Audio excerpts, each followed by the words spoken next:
had to smarten up for this as well. I had fresh trim. You do look pretty fresh. Like, you know what? Don't act like you did it for the podcast. We were out drinking on Saturday, Joshua, and you looked like that then. So don't act like you did that for the fans.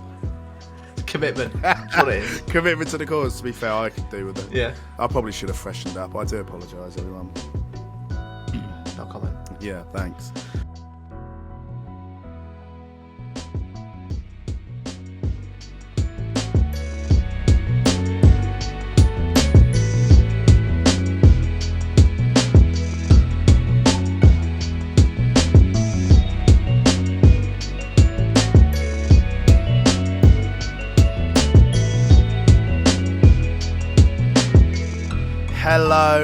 Hello, and welcome to the very first video episode of Code and Colour. Oi! Here we go.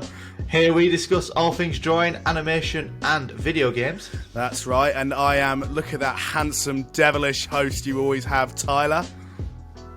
I mean, let our fans decide that. Here's your second devilishly charming host, Josh. Yeah, they'll all be in unison that is incorrect, so it's absolutely fine. Don't even worry. We could be brothers. I'm not even joking. Like, we look so alike. It's weird. We literally don't look anything alike at all. It's okay. How you doing, mate? I'm alright, man. How are you? Yeah, I'm not too bad. It kind of feels weird. Like, I feel like I'm used to you being right there, and now you're not. Yeah, it feels strange. It feels surreal. It feels so like so different. Like I should be like where at your house, like just recording, and now I'm just like, yeah, no, I can't make mistakes. No, I've just realised as well that I am that thrown by this that I didn't even say I'm not too shabby. So I am not too shabby. But before we get into it today, I just want to preface this by saying usually we scrap the ums. So if you ever hear an or two in the episode, just trust that that's usually times by 10, and half of them are Josh. So there we go. There's one. Should he call me out like that? You know what I mean? Well, I'm not gonna. Can't hide my reaction. I'm not gonna. You know what I mean? I'm not gonna own up to it, even though I did just commit the first So there we go. So yeah, super exciting first change for us today, and we thought we'd kick off with a little icebreaker. Josh has no idea what it is because I've organised it. So, Josh, as you do, are you ready? I'm nervous now. Like it was first recorded one, I was like, don't throw a pin in there, and I'm like, and now he's got an icebreaker, and I'm like, oh yeah, keep my composure. So what I've done, he says. You are going to hate it. You are going to hate it, and you're going to hate me. I've organised a quiz for you. It's just a 10-question quiz. All right. And you have to guess the Pokemon. Oh, so I'm going to show you a picture of the Pokemon, and all I want you to do is tell me the name. And the way I've done it, there's 10 questions, and I've picked one Pokemon from each generation. But obviously, where there's only 9, the last one is a legendary Pokemon.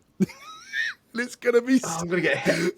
I'm going to get hated by everybody. Oh, no. Anyone who's a Pokemon fan is just going to hate me now. I'm so sorry. What I'll do is I'll give you all the answers at the end, so if anyone wants to play along, they can as well. Don't cheat, obviously, anyone. Josh, make sure you're not cheating. Know what you like. Good lad. I will be doing a hand check every time. No, I won't. I don't have enough time to remember them all. I'm going to be doing so bad at this. Obviously, we're starting with Generation 1.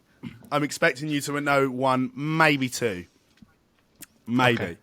I am expecting a full failure here. So, are you ready? Should we get into it? Why would you do this for the first video episode? That's such a harsh thing to go. Yeah, right. Fine. Right, let's get into it. Right, so Josh, are you ready for... I've also changed the name of them all to just numbers. For example, with the Code and Colour there, we've gone with just 0. So the next one, the first one that's coming up is from Generation 1. I'm expecting you to know this one at the very least. So, what is the name of that one?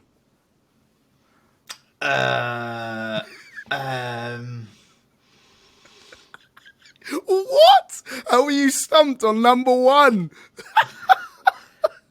I want to say my gut instinct. Go on. Says something like Volpe, but I'm pretty sure that's one of Eevee's evolutions. It's not, but oh right, okay. Oh, what's it called? I know it. I can visualize the name, and I know it's something like I know. As soon as you say it, I'm like, oh yeah, that's it. But I can't. It's not something berry. No, what is it? What is it? I'm going Volpe. There we go. Volpe. Okay. Well, like I said, Yeah. I'll give you the names at the end. So that's number one. Are you ready? That was a rough. I'm so sorry. That is for any Pokemon fans out there. I apologise. That was I'm number so one. sorry. That's a rough start. Are you ready for number two? So this is from Yeah, go Generation on. 2. No idea. If you had to name it though, that's kind of what I want you to do. Oh, hula flower. Hula flower. No Oh, idea. hula flower. We're going with hula flower. Brilliant. Yeah. I'm so sorry, everybody. This is great. Right, number 3. Any ideas? I don't know. The Phantom of the Pokemon. I don't know. I have actual tears.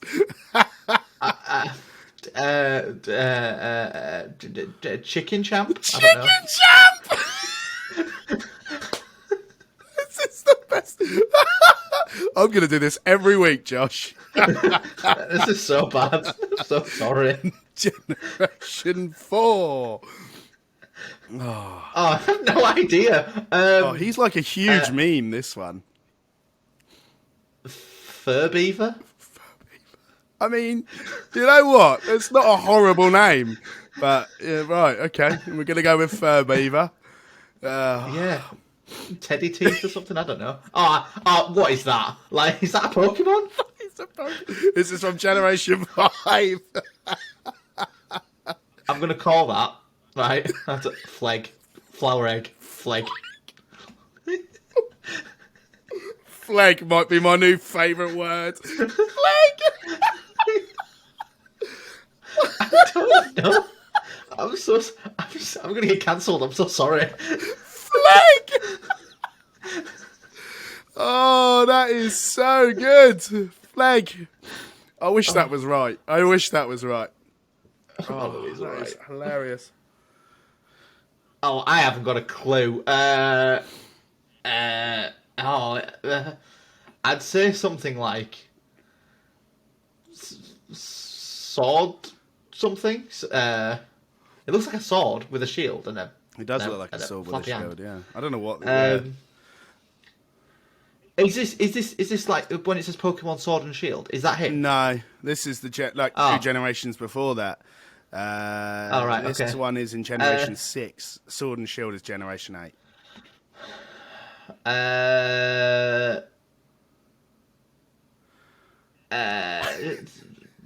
Sword guy. That's what I'm going with. Sword guy. Right, there we go. I mean, iconic. Right, Generation 7.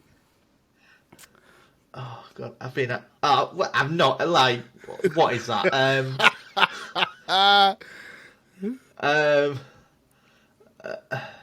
It looks like me with a t-shirt on after I've been sunburnt.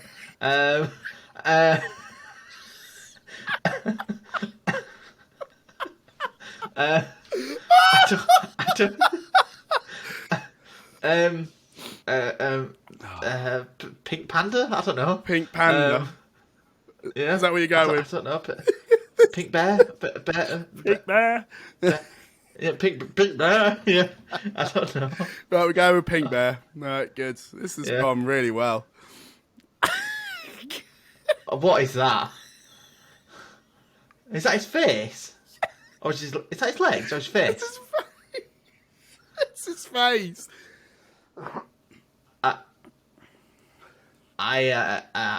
Shell something. Shell. My gut response was Jeff, but I was like, no. I'll go. There we go. We're going with Jeff. My name's Jeff. So we've got Jeff for Generation 8. Right, Generation 9. So the most recent one. It was sort of random. You could have at least given me one I'd know. Nope. You don't know. That looks like something off Angry Birds. It does. It's definitely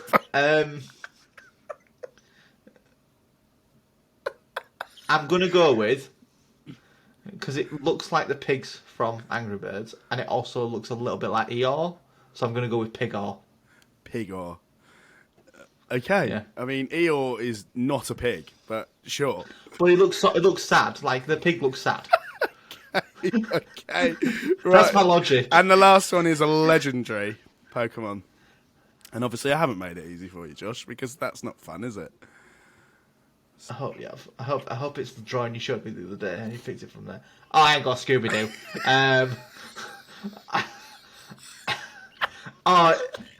So my gut response is I don't know, like nunchuck Pokemon, you know, or I don't know, like I don't know.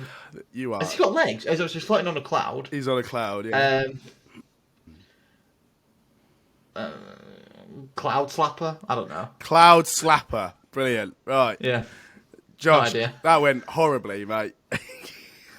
Much to your amusement. So worth every second. Right,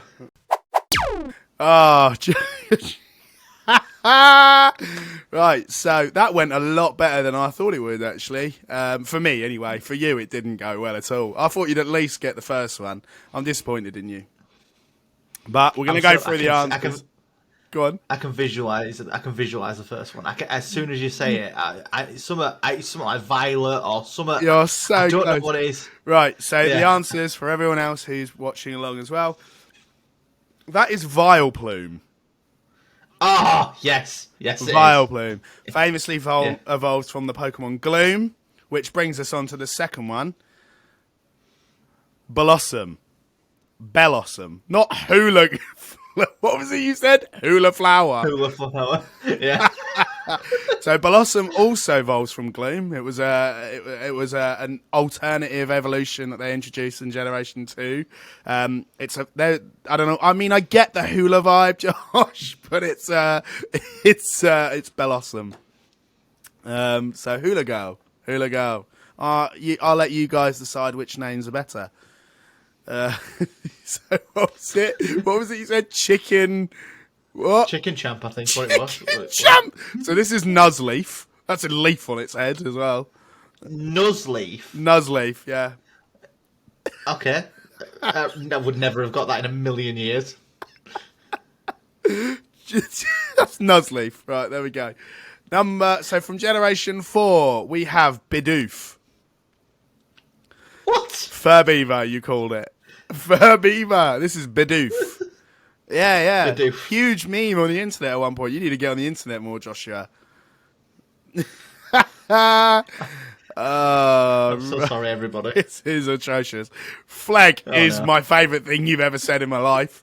And I am going to continue with Fleg forever. But this is Munna. Yeah, never would have got that. They're not even close. Gosh, I picked these on purpose because I knew you wouldn't get any of them. Which is... You could have made it at least a little bit easy for me. Like, you know, Perhaps first 150. Perhaps I'll go a little bit easier next time. So, Generation 7. So, you said Sword... What is it? Swordman. Sword, right. Sword guy, Sword man. You said something. Yeah. This is Aegislash.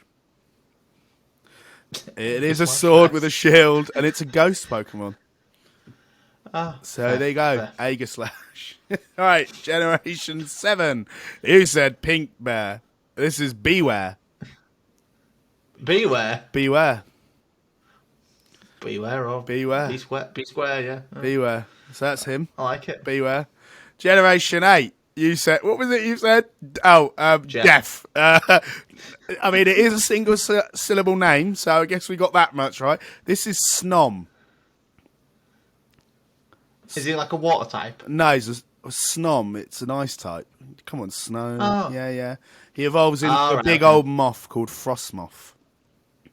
Nice. Generation 9. Oh, what was it you said? Pigor. Pigor. Right, so this is even like... So, this is based on... It comes from a region inspired by Spain. Mm-hmm. Paldea. That's the name of the region, not the Pokemon. The Pokemon is called Lechonk. Lechonk. Lechonk. That should be my nickname, Lechonk.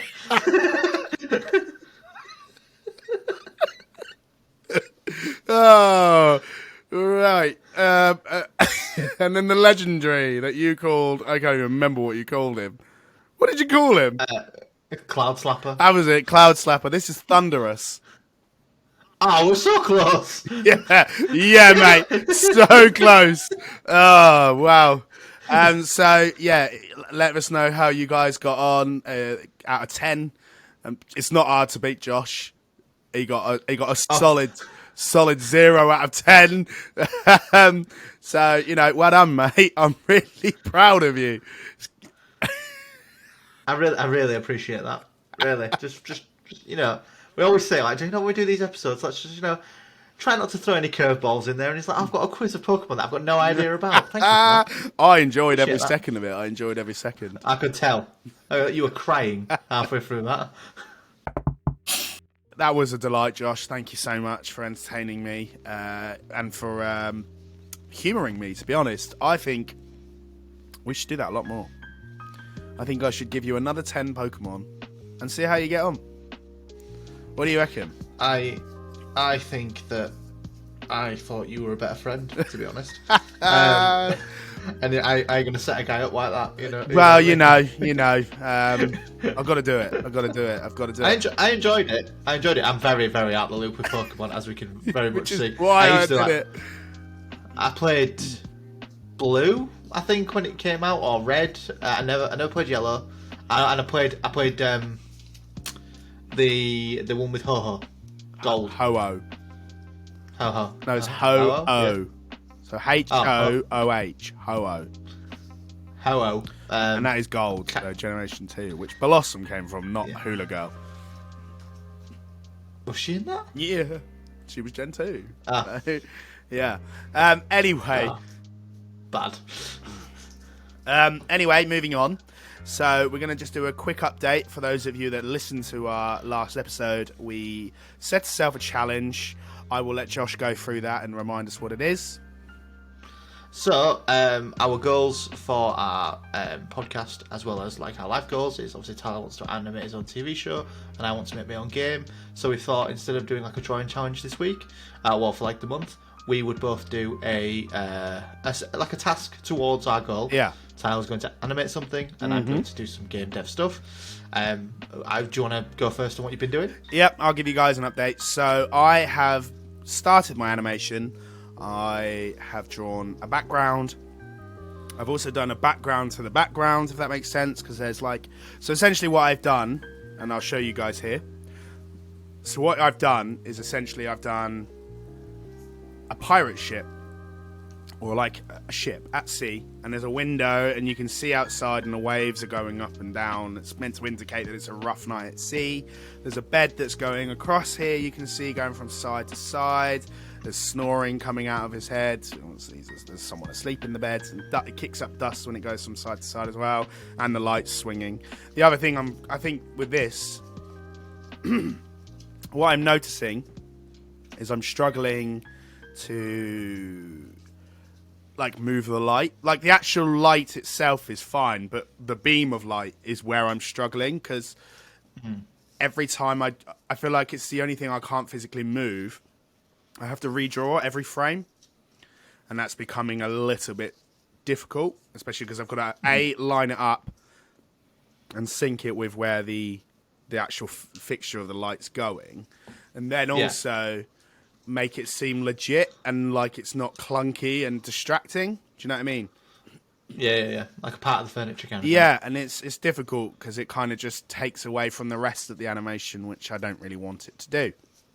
So, yeah, that's where I'm at. It's definitely a work in progress. I've still got 3 weeks to go, so, there's no rush. But, yeah, that's pretty much where I'm at with mine. Josh, where are you going with yours? So I have been losing my hairs, both metaphorically and physically, as I've been pulling them out. You want to chill out, Josh? You're not getting any younger. I know. It's starting to show. So basically, what my task was to make my character be able to pick up something and drop something, and I've been using Unreal's own coding system, called Blueprint. And it's a series, it's a visual scripting. So instead of using like dash, dot, comma, as you would do coding for our audience, it's a visual, like you jump is this, move it to a box, and you connect it to this, like a node system. So I've been using tutorials and different ways of doing that. I've been using YouTube, following some steps, and then something went wrong along the way.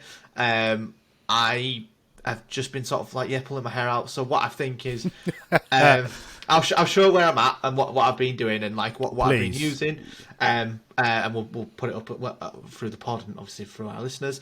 But I'll show where I'm at. But I think what I'm going to do is I'm going to go back to the drawing board and sort of follow the tutorial that I bought.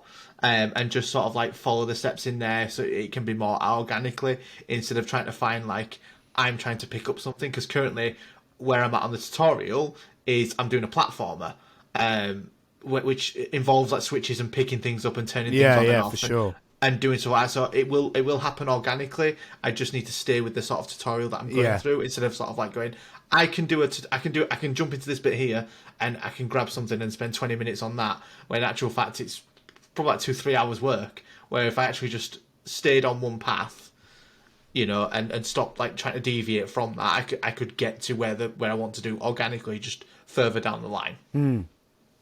Love that. It's looking really cool, the stuff that you're working on. I'm super excited to see if you can get it done in the next 3 weeks, Josh. I'm hoping. Fingers crossed. To be honest, I'm not holding out much hope for how mine's going in the next 3 weeks either. I'm not even sure I'm going to get it done, but I'm going to give it a go. It's all I can do. We've definitely jumped the gun. What I will ask is, Tyler, because you curveballed me right at the beginning of the show, is what app are you using to do your animation on? I'm not using Procreate. I appreciate it. I understand why. Go on, you can tell our audience why. I'm using Calipeg, which is the app I was initially using to draw, but Calipeg is an animation software. I am thinking of changing it to Affinity. Okay. It's another one for that. Reason being is I think a lot of people use that. It's quite... there's a lot of YouTube tutorials. Obviously, animation is something I'm very new to personally in terms of creating. So I'm still feeling it out. I know Procreate has animations like options, but it's not something it's designed to do. So I'm, whilst it's kind of ironic that I've been using an animation software to draw, which isn't something it's, initially designed for. I think with this, I want to, try and get the best result. And I knew I was good with the drawing, that side of thing, but the animation is a whole different, kettle of fish. And I'm kind of taking everything that I feel like I've learned about drawing and having to start all over again. It's kind of wild. Yeah. So I've seen it. I like it. I've seen it. I like what you've been working on. Thank you. Yeah, thank you very much. And you guys can see it as well. So yeah, it's going really well, but lots to learn. Definitely lots to learn, and I think it's an interesting journey for both of us, really, as a stepping stone into what we want to get into. So, yeah. 100%. So, today we're going to talk about a subject that we come across a lot with what we are doing, especially with art and video games. Quite a lot with the drawing side of things. I think we've come across this. Yeah. Like you start off with an idea, you want to make the best idea, but along the way, plans change, and that's what we're going to discuss today. Is when plans change, it's not a bad thing; it's a great thing. It evolves as it goes along, and you know what? It can come out better. An example I've got myself is we spoke about it before on the podcast. I'm trying to draw the Joker. I'm doing a front portrait of the Joker, his face looking menacing, and as I've started and I did my hair, and I've gone through the process. He's looked younger. He looked elvish at one point. He's had different variations, and then when I actually got a reference of like what I wanted him to look like, the Joker that I was using was like a 45-year-old man, and then it's like, okay, he's got a bigger jawline. He's got got to bring his forehead down. I've got to morph him a bit. I've got to change his hair. His hair looked terrible, so I did a hair tutorial on YouTube to sort of like make him have better looking hair. And it just evolved completely to a better drawing, and for me, while the idea is still wants to be what it wants to be. You know, I wanted a front look at the Joker, you know, in a suit, you know, looking terrifying, you know, a bit of blood on his face, and you know, like he's, you know, psychotic in a way. That plan has just kept evolving to different stages to a point where I'm actually like, oh, I have my menacing Joker now. I have that base Yeah, template. I think what move you've on. achieved from the Joker is what I mean. I've seen. I feel like I've seen almost every step of this journey that you've created with this Joker, and it is fantastic. And one of the things that I really enjoyed is as you've gone on, it's gone for a more cartoon approach, and the cartoon Joker is a menacing version of that character. So I think what you've really, really encaptured now, especially in the way that you've structured his face, I know you've reshaped that a few times, is he does look menacing. Like, he does look like someone you wouldn't want to come across in a dark alleyway, or you know, where, or in a psych ward, or where he is most of the time. So yeah, it looks like it's got my sort of spin on it, and it, you know, because I've given him like really long, like longish, like I want to say boy bandy hair, instead of like he's, you know, like whatever he's had, like just give him his own sort of dynamic. Like he's really scruffy looking, but he's still got like menacing thin eyebrows, and like he's just trying to find them sort of like proportions and move things around. And as I've moved his face down and I've tried to like adapt his smile, initially I gave him like no teeth, like he had broken teeth, and his teeth were all over, and all split, and his mouth was open, and he had like a big grin on his face, to the point where I've actually changed him over, and all his teeth are together and all sparkling pearly whites, which I think is even more menacing if I like then later on down the line add like, you know, a red tinge of like blood, or you know, like a blood splatter across his face and it's in his teeth. It takes that pearly white background and gives it that red hue, gives it a bit of depth, doesn't it? Yeah, and it's just all these changes. Like I've panicked and gone, oh, actually, you know, that's not what I set out to do. But I've had to like chop off parts of his chin. I've had to morph his face to make it longer, shorter, change all these different things, and that wasn't my original idea. No. And I just think for our listeners and you know, for us doing what we're doing, the fundamentals is it's okay for the plans to change.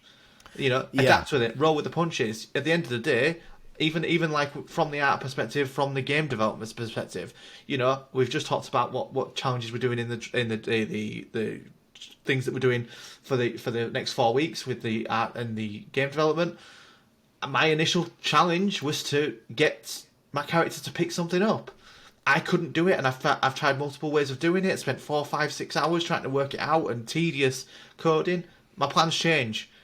And I've adapted back to going, actually, I'll go for a proper tutorial where I'll get to the stage where I can get to a place where I'm happy with him being able to pick up, open a door, do all manner of things, but I've just got to be patient and accept that my plans have changed. What about you, bud? Yeah, well, so I think it's something I come across more than not, and sometimes I'm like, it's annoying, to be fair, but I think one thing that I've come to realise since I've developed my drawing style is the idea I have in my head is not what is going to come across on the page.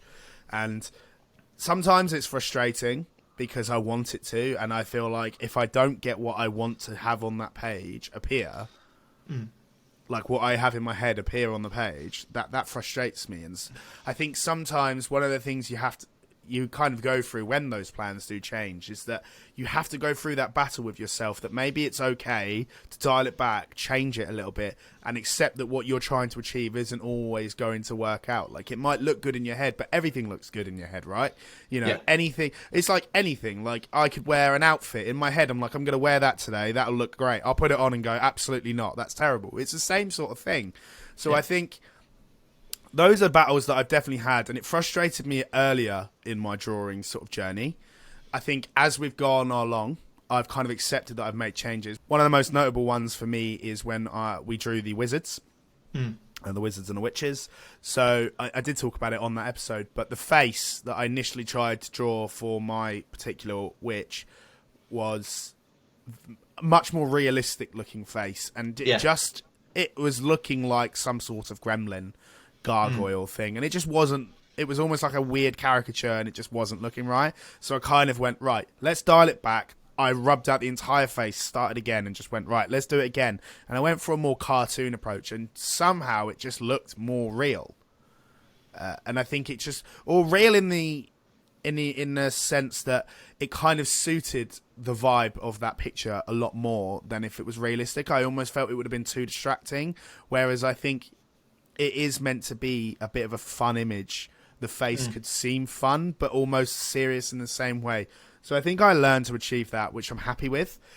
Some other aspects as well, again, and we talked about this in the last week's episode, is my Pokemon drawing that I did. The perspective that I was trying to draw just wasn't working. And that was one of those plans that I was like, you know what? It was looking nice, but it's not the angle that I wanted. So I completely scrapped it and started it again and figured out where I wanted to structure. I drew myself a guide and went, okay, I'm going to start again. And so I think, like I said, I've learned to accept it as we've gone along. I think I've become more accepting of the fact that plans do change, and sometimes it's changed for the best. In fact, I can't think of a single time where I've done a drawing where it hasn't worked out for the best. Yeah, I can say the same with the drawings we did recently, the Last of Us ones. You know, I was trying to draw the Empire State Building, and I thought, this doesn't look decrepit enough. I'm going to put a tree sticking out of it, or I'm going to do the building's background. And, you know, just everything changed, and it was like a dynamic change on there. And, and I think, it's also a skill level thing as well. Like I was recently trying to draw Spawn, at the DC, I want to say DC character. He's a comic book character. Yeah, comic book character. What you looking at? Spawn. Yeah, so I tried to draw Spawn, and then I pulled up a reference image of someone who'd drawn Spawn, and it was so good. And I was like, right, okay.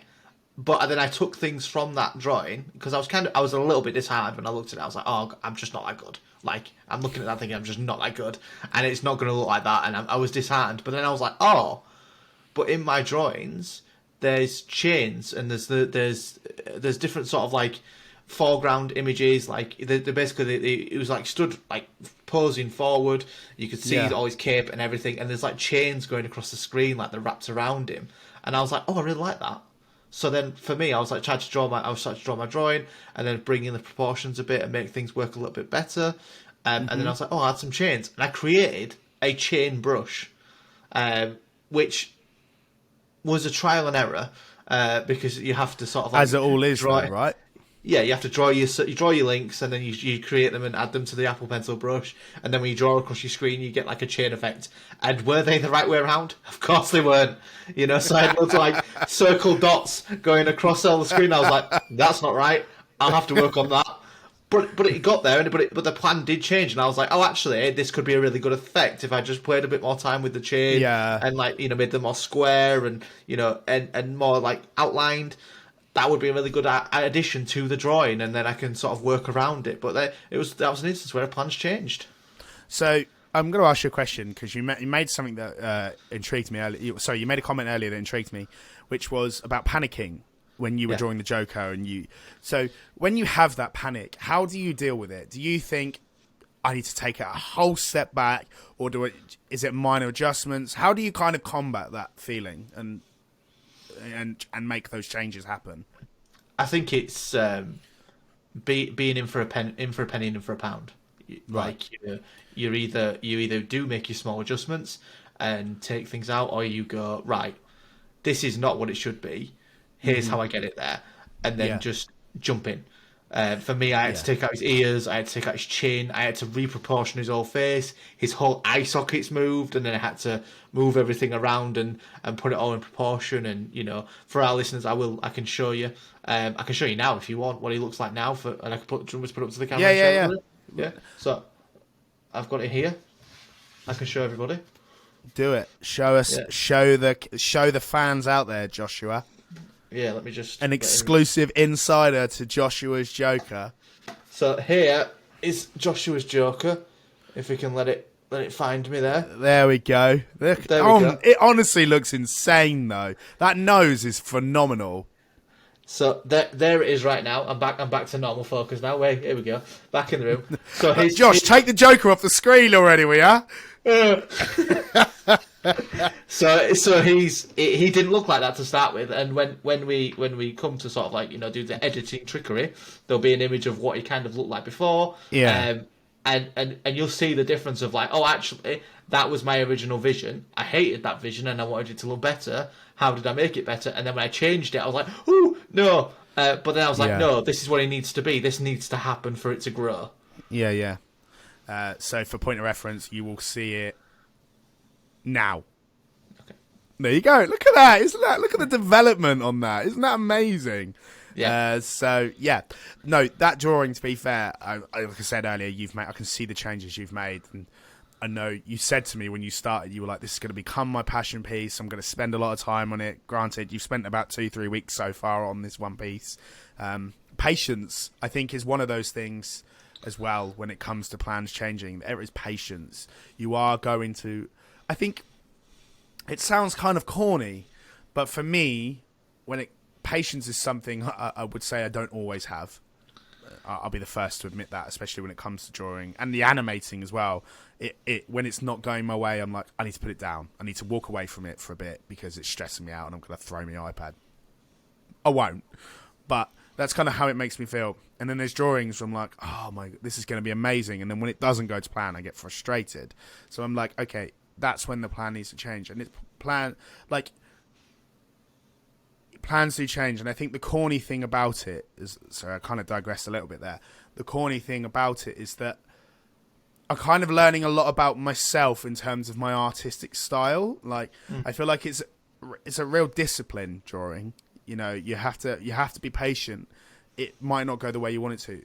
Brilliant. Take it back, start again. Take it back, start again. You'll get there eventually, and those plans do change for the best. And it's the same with anything, right? You know, things don't always work out the way...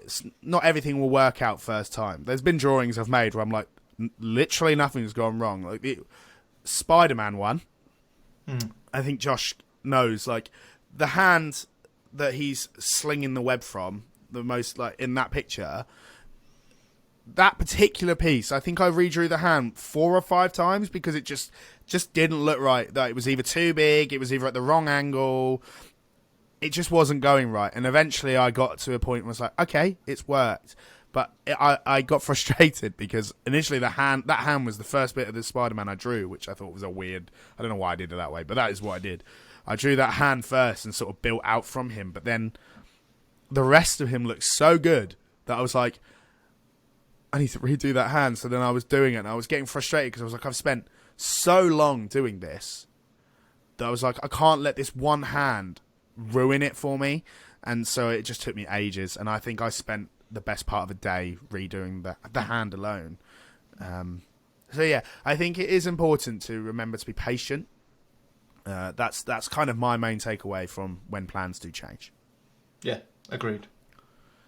Yeah. So we have a CNC recommendation, and it's back to me. We've had a phenomenal list of things. What we will do is every now and then I'm going to update a list. Probably every 3 months I'll put an update of the list of everything we've recommended in the last 3 months. I'll put them on our Instagram so you guys can see them. But for this week's recommendation, back to me, is a wonderful animated show. I say wonderful. Hilarious, fun-filled action show called Agent Elvis. It is an animated series that you can find on Netflix. The idea is ridiculous, but it's just so ridiculous that it might work, you know? So yeah. It is a show about Elvis Presley, but he's a secret agent. Somewhere in his career, it's taken a shift, and he's a secret agent. He's still a musician, but he also doubles as a secret agent. It is just a lot of fun. Elvis is voiced by McConaughey. I'd say that's the only thing that throws me a little bit, just because McConaughey doesn't have the depth and that sort of that Elvis has. But, you know, it's still wonderful. It's a lot of fun. It gives a lot of the same vibe as Archer. So if you like Archer, I highly recommend it. As I said, you can find the entire first season of it on Netflix. It came out last week. So it's super new, super fun, super recommend it. Cheers. And... Go. And Priscilla Presley is a part of it as well. Oh, so. Priscilla Presley is in it, and she's a part of the writing. So, you know, bit of controversy. We love to see it.